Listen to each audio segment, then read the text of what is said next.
Historia de la Iglesia Adventista, parte 6.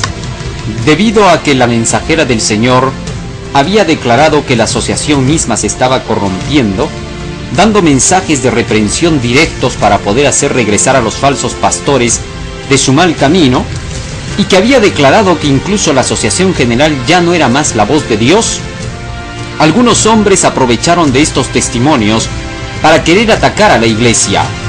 Por otro lado, la mensajera del Señor había reclamado el hecho de que la asociación misma estaba restringiendo la obra de Dios. Y como hemos visto, ella misma explica en Joyas de los Testimonios, tomo 2, páginas 169 y 70, que la obra del Señor es el mensaje del tercer ángel, la proclamación. Y cuando ella dice que estos hombres estaban restringiendo la obra de Dios, se refiere a que estaban oponiéndose a la predicación del evangelio del mensaje del tercer ángel.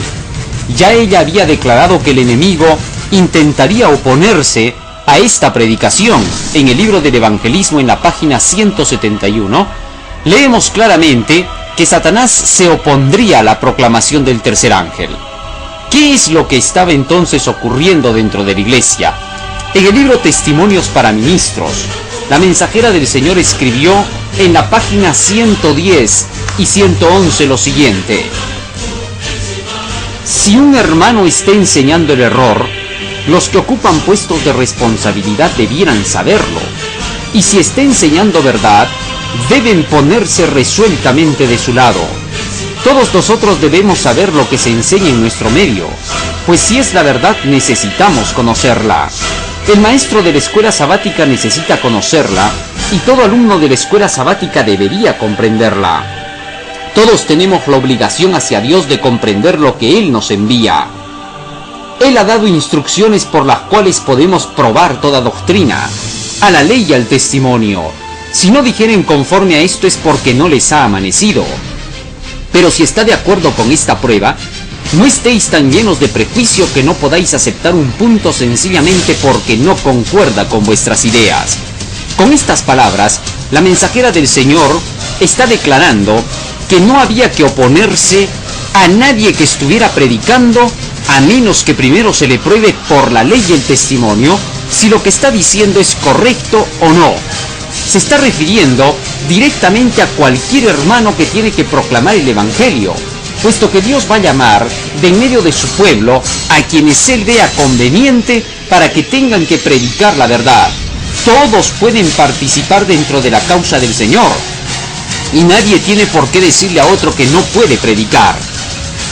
En Joyas de los Testimonios, tomo 2, página 162, la mensajera del Señor escribió lo siguiente: algunos de nuestros hermanos dirigentes se inclinan a manifestar el espíritu que manifestó el apóstol Juan cuando dijo: Maestro, hemos visto a uno que echaba fuera demonios en tu nombre, y se lo prohibimos porque no sigue con nosotros.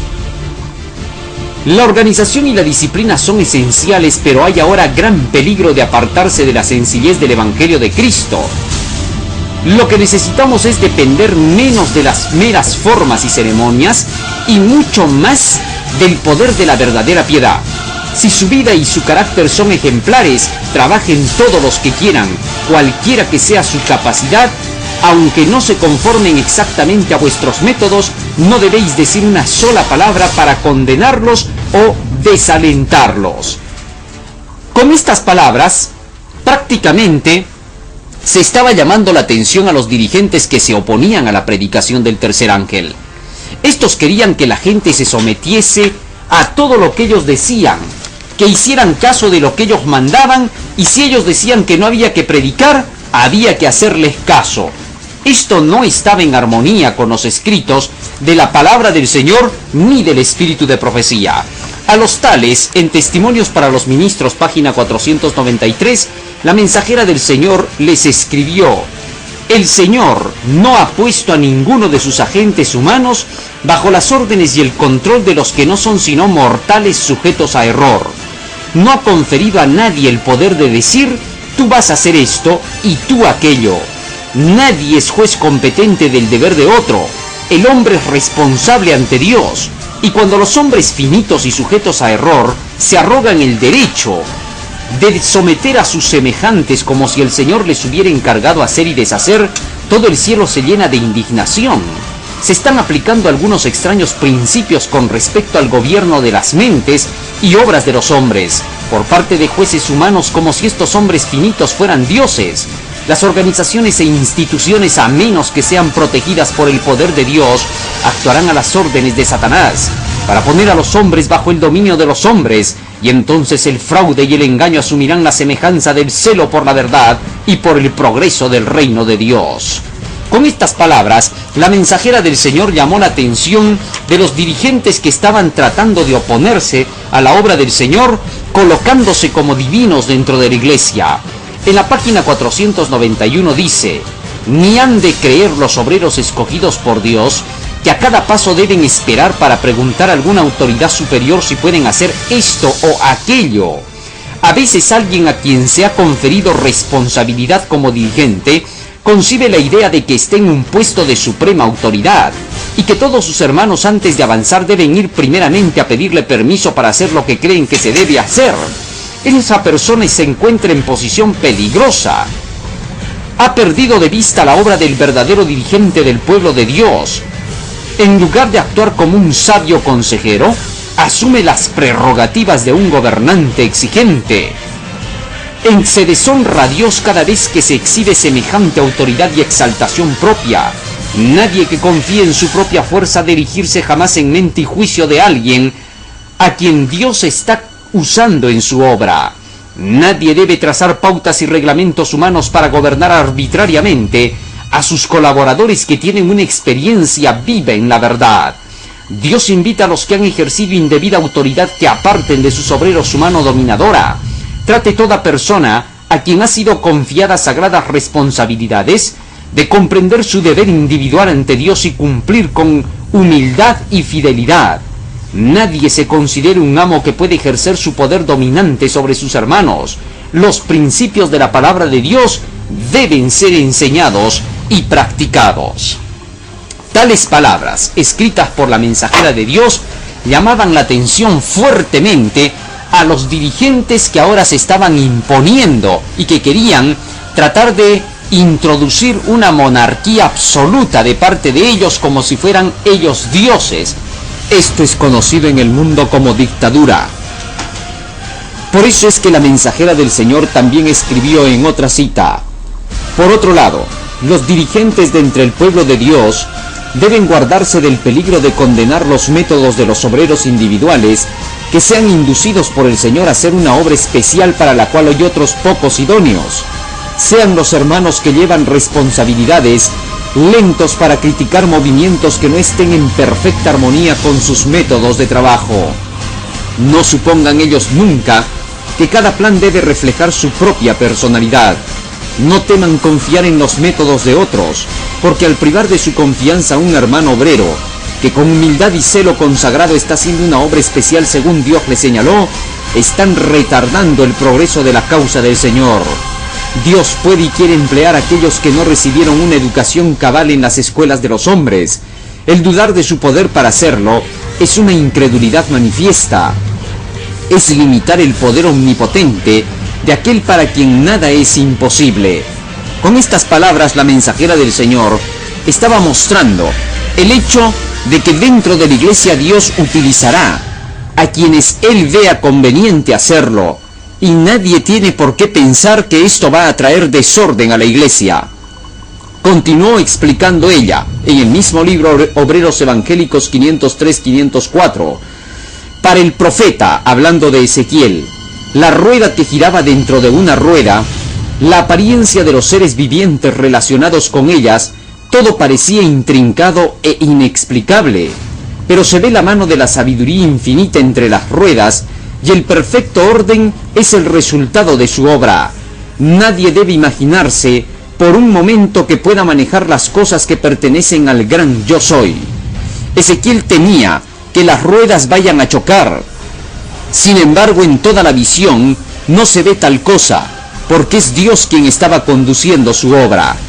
De esta manera, los mensajes de reproche de parte de la mensajera del Señor eran especialmente hacia los dirigentes porque estaban restringiendo la obra de Dios, no estaban permitiendo que Dios conduzca su propia labor, de tal manera que la obra iba retrasándose más y más. Los obreros laicos son llamados especialmente por el Señor para trabajar por la iglesia. No hay nadie dentro de ella que deba de estar sin ocupación.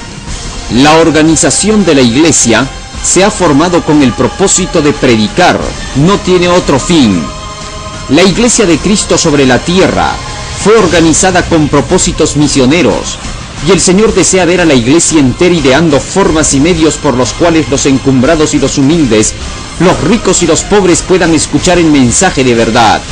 Dijo aún más la mensajera del Señor: el mal no resultará de la organización, sino de hacer que la organización lo absorba todo, reduciendo a algo de poca monta la piedad vital. Cuando la forma y la maquinaria toman la preeminencia y se efectúa un trabajo laborioso para mantener en marcha lo que se debe hacer con sencillez, resultará en mal y se realizará poco en proporción con el esfuerzo empleado. El objeto de la organización es precisamente el opuesto a este, y si nos desorganizáramos, ello equivaldría a derribar lo que se ha edificado. Consejo sobre Escuela Sabática 172. Creemos plenamente en la organización de la iglesia, pero esta no tiene por fin prescribir la manera exacta en la cual debemos trabajar, porque no todas las mentes han de ser alcanzadas por los mismos métodos. No debe permitirse cosa alguna que separe al siervo de Dios de sus semejantes. El creyente individual ha de trabajar para el pecador individual. Joyas de los Testimonios, tomo 2, página 404. Tan fuerte era la apostasía de estos ministros que la mensajera del Señor tuvo que escribir la siguiente frase: el colocar a los hombres donde Dios debe estar no honra ni glorifica a Dios. ¿Ha de ser el presidente de la Asociación General el Dios del pueblo? ¿Han de considerarse los hombres de Battle Creek como infinitos en sabiduría? Se siente competente para juzgar a sus semejantes y lucha ilegalmente para ser un Dios sobre ellos. Testimonios para Ministros 375-376. El espíritu de dominio se extiende a los presidentes de nuestras asociaciones. Si un hombre confía en sus propias facultades y trata de ejercer dominio sobre sus hermanos, sintiendo que está investido de autoridad para hacer de su voluntad el poder dominante, la mejor conducta y la única es quitarle el puesto, para que no se haga un gran daño y pierda su propia alma, y ponga en peligro el alma de otros. La posición de un hombre no lo hace en una jota o un tilde mayor a la vista de Dios, pues es el carácter solo lo que Dios evalúa. Testimonio para los Ministros 362. El Señor quiere que su pueblo se aparte de todo lo que no está de acuerdo con las Escrituras con respecto al ministerio. Los hombres llamados al ministerio no deben ser convertidos en ídolos, no deben mirárselos con reverencia supersticiosa. Todos deben tener en cuenta que los esfuerzos especiales de Satanás se dirigen contra el ministerio. Todas estas palabras de la mensajera del Señor habían sido un llamado de atención fuerte para el ministerio, que había entrado en un terreno de oposición a la proclamación del mensaje del tercer ángel. Pero debido a que la mensajera del Señor había declarado estas palabras, algo más surgió dentro de la iglesia.